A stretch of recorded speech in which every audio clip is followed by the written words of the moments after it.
the personal MBA ነው የምናየው the art of mastering business ይሄ መጽሐፍ ለጀማሪ ነጋዴዎች በተለይ በጣም ጥሩ ነው። ዛሬ የምናየው አምስቱ የንግድ ክፍሎችን ነው።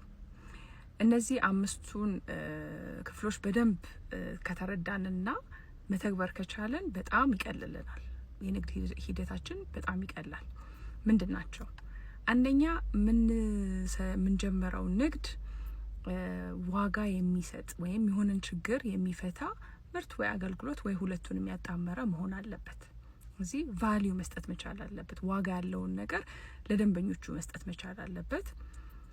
ሁለተኛ ሰዎች የሚፈልጉት መሆን አለበት። ሰዎች የሚፈልጉት ማለት አንዳንዴ በእኛ ፍላጎት ላይ ተመስርተን ንግድ እንጀምራለን። የሆነ ነገር እኛ ስለምንወድ ይሄን እስቲ ልጀምረው ወይ ልሽጠው ብለን እንነሳለን ማለት ነው። እኛ ስለፈለግን ሳይሆን ሰዎች ፈልገው ሊገዙን የሚወዱት ነገር መሆን አለበት። ስለዚህ በእኛ ላይ ተመሰረተ ሳይሆን ይሄን ስላችሁ እኛም የምንወደው ግን ሰዎችም የሚገዙት መሆን ይችላል። ነገር ግን በእኛ ላይ ብቻ የተመሰረተ መሆን የለበትም። ስለዚህ መጠየቅ አለብን። ሰዎች ይፈልጉታል ወይ? ለዚህ ነገር ፍላጎት አለ፣ ለዚህ እቃ፣ ለዚህ ምርት፣ ለዚህ አገልግሎት ፍላጎት አላቸው ወይ ብለን መጠየቅ አለብን።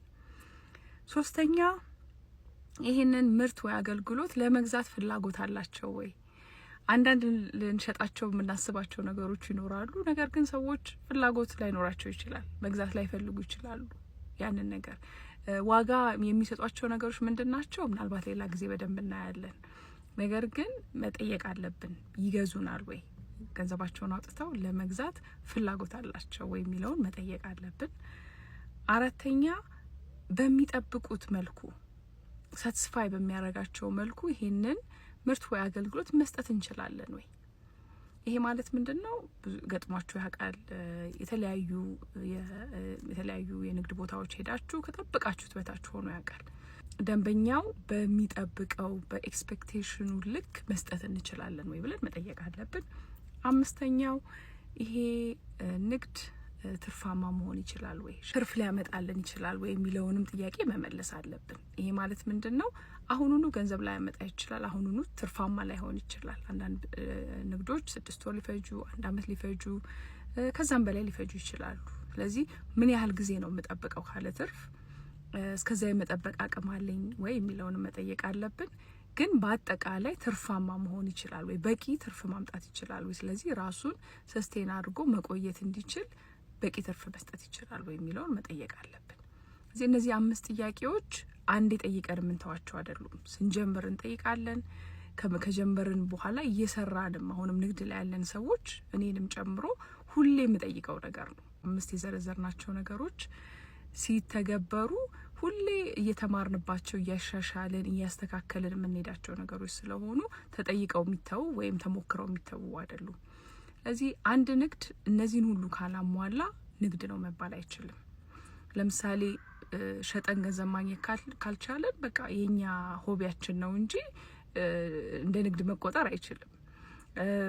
ሰዎችን ሳቲስፋይ ካላደረገ የምንሰጣቸው ምርት ወይ አገልግሎት በጠበቁት ልክ መሆን ካልቻለ ደንበኞቻችን ተመልሰው አይመጡም። በቂ ትርፍ ከሌለው ራሱን ሰስቴን አድርጎ መቆየት ስለማይችል የሆነ ጊዜ ይቆማል። እንደዚህ ማለት ነው። ስለዚህ ጀማሪዎች ሀሳብ ካለን ሀሳባችንን በእነዚህ 5 እይታ ውስጥ በእነዚህ 5 መነጽሮች ውስጥ እስቲ እንመልከተው።